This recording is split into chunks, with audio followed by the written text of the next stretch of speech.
Hello everyone, welcome back to my channel. This is the place where you learn new skill every time you visit.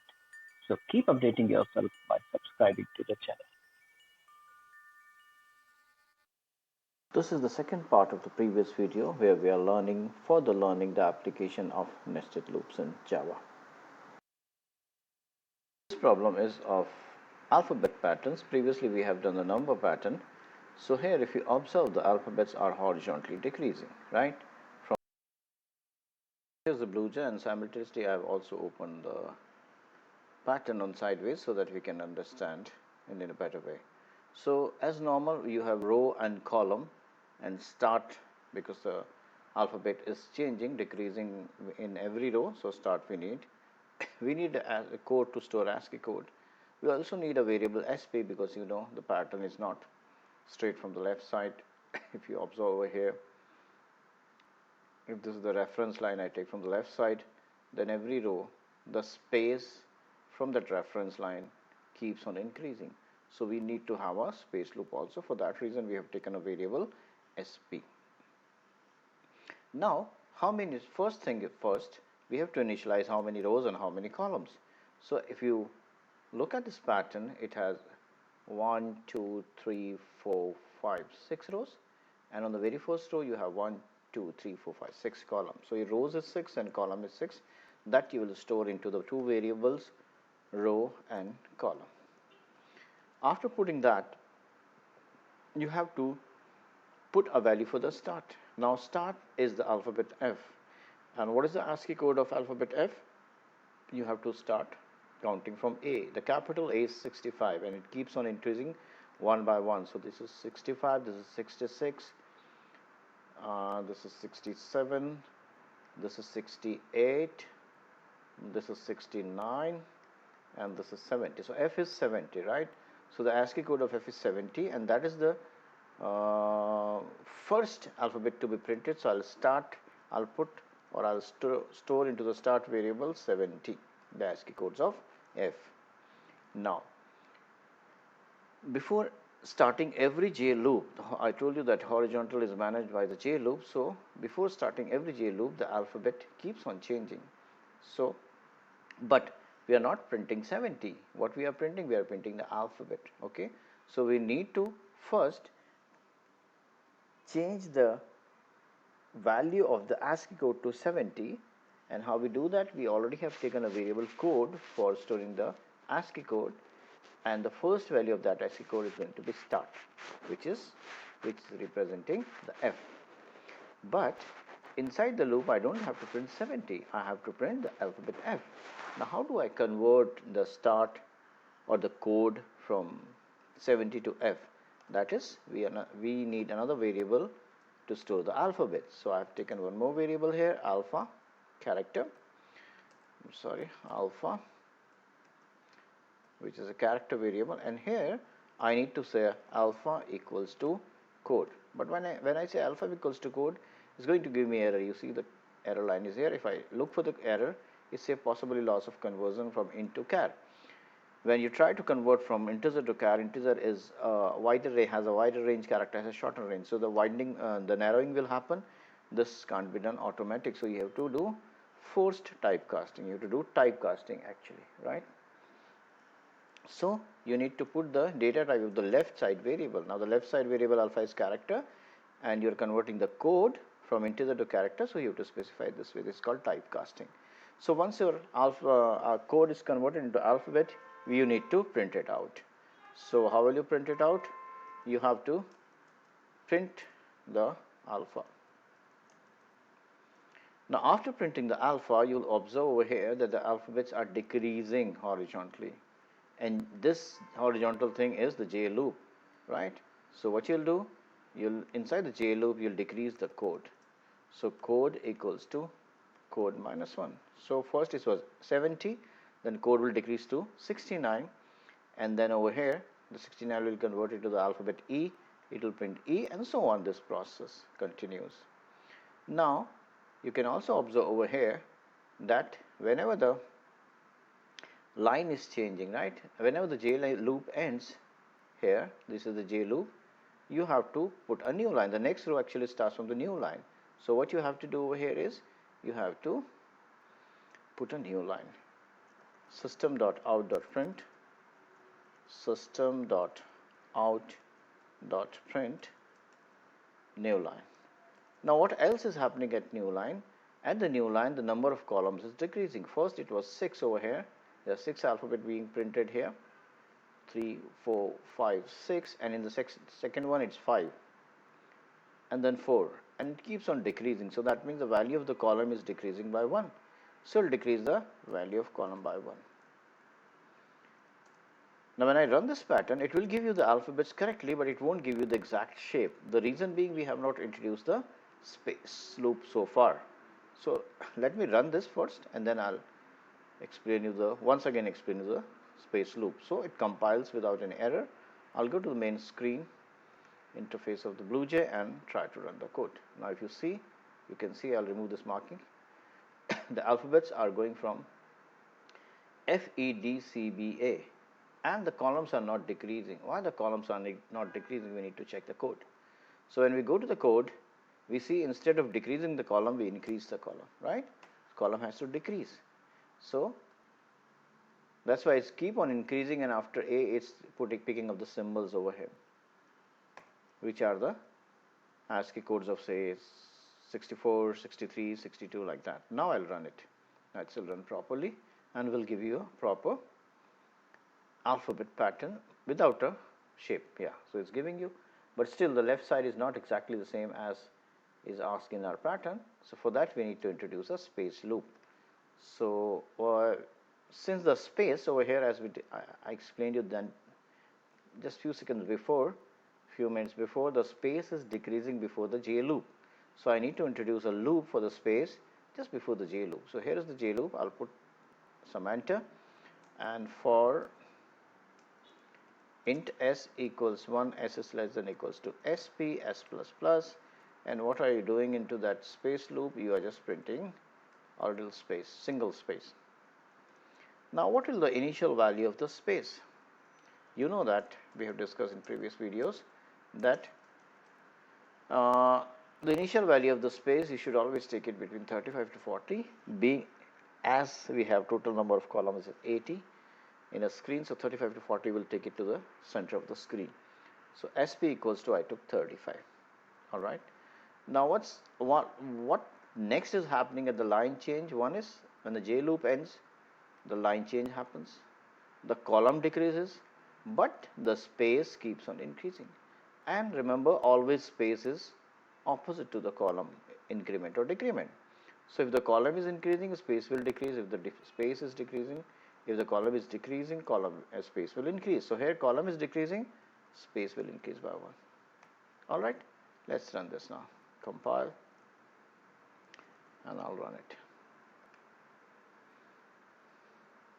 And I'll go to the shape, and you see it will give you the correct shape. I'll just clear the screen first. One more time I'll show you how it works.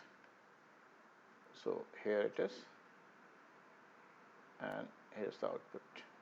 Do you see that it's coming in the center of the screen because we took the space 35?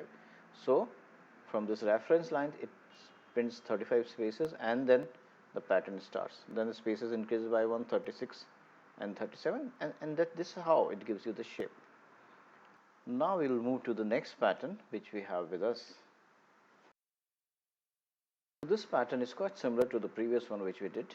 There the alphabets were decreasing, right, and the starting value of every alphabet was also decreasing, but here it's it's not alphabet like, it's not a sequence of A, B, C, D, E, F, G or F, E, D, C, B, A. It's a part of a word BlueJ. So first it prints the whole word BlueJ, then start from the next letter of BlueJ, then from the next letter and next letter. So the logic is going to be same. The only here thing is that instead of using an alphabet, we are using a word. Good, we just finish up with the alphabet F, E, D, C, B, A. Similar kind of coding will be there. We would be requiring rows and columns, and start value I can use it, right? Code I don't need, and space I would of course require.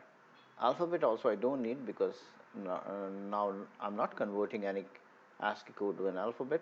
By default the whole string is taken from user, so this I won't need. And setting up rows and column, it depends on the word which the user has given. So I would be requiring a variable word, and I'll ask user to give me the word, right? So since I'm taking the input, so I need to declare an object of the scanner class. So after doing that, creating an object, I'll ask user to enter a word. So it goes like this: enter a word, which goes to the variable word. So word is equals to sc dot next int, not next int, just next. All right. Now, if you look at the word blue jay, the number of rows are 1, 2, 3, 4, 5, 6, and the number of columns are 6, and that is actually the length of the word blue jay. So that means the number of columns and number of rows are actually the length of the word. So here r will be word dot length. Now this length function actually calculates the length of the word, and similarly column will also be word dot length. So we have calculated the length of the word and stored it into the RNC. Space can be 35 because we want the pattern to be printed from the center of the word. Start equals to 70 won't require because we're not dealing with ASCII codes anymore. And start value, if you look at the word blue jay, and in a string the position of every alphabet start from 0. So 0, 1, 2, 3 and 4. So here it's starting from 0, then it starts from 1, then it starts from 2, then it starts from 3, then it starts from 4. So I can keep the start value as 0. So I'll store the value of the start as 0 initially. So start equals to 0. You can do it in another way. You can use the J loop also for handling the start, but I would try to do in the easiest possible way so everyone understand it. So start equals to 0 here, and then my first loop goes from 1 to r as usually it goes, and my second loop will go from start. Sorry, this is the space loop, so that will go like that, the way it is going. That is not a problem.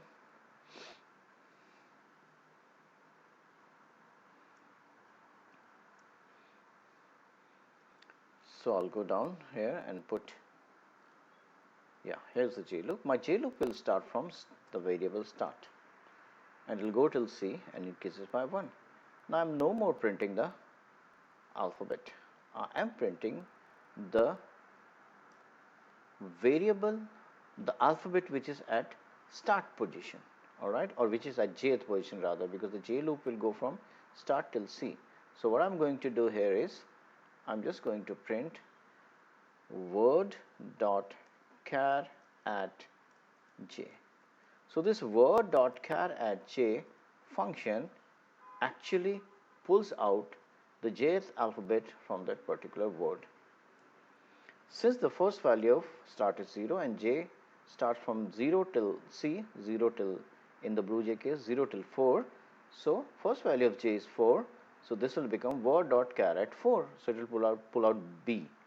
Now the value of j increases by 1, becomes 1, so then next time it will pull out word dot char at 1, which is L, and then word dot char at 2, which is U, word dot char at 3, which is E, word dot char at 4, which is J. So this way is going to pull out every character of that word, right? So now no increment of the decrement of the alphabets because it is pulling out from the word automatically. But when the new line happens here, the column is going to decrease, of course, and space is going to increase. And one more thing, the value of the start is also, so start equals to start plus 1. Increase the value of start by 1 and column is decreasing by 1. Now one thing I want to discuss with you. Okay, first let's run it and see. It won't give you the exact pattern as we are looking for, right? The reason I'll tell you. So let me compile this and I'll run it. And when I run it, and it's asking me the word because we have generalized this code for any word. So I'll type blue jay first, right? You see the number of columns. Number of columns were 1, 2, 3, 4, 5, 6, and then it becomes, sorry, 1, 2, 3, 4, 5, 5 before, then 3, and then 1. So the number of columns are decreasing by 2 actually. How? You are actually, if you look at the code, the column you are decreasing by 1 only. But what's happening, since you are increasing the value of start also 1, so the columns are getting decreased from both sides. Start increases by 1, all right, and the column decreases by 1. So ultimately the effect is two uh, columns are decreased in a go, or two alphabets are decreased in a go, right? So how to solve this? In this particular case, when you're taking a string, you don't have to decrease the column, because decrement of the column is taken care by increasing the value of start. First it's starting from 0, so you have 5 alphabets being printed in case of Blue Jay. Then it starts from 1. When it starts from 1, automatically 4 alphabets are left. When it starts from 2, automatically 3 alphabets are left, right? So we need not to decrease the column. Now I'll run this, and when I compile this and I give the word Blue Jay,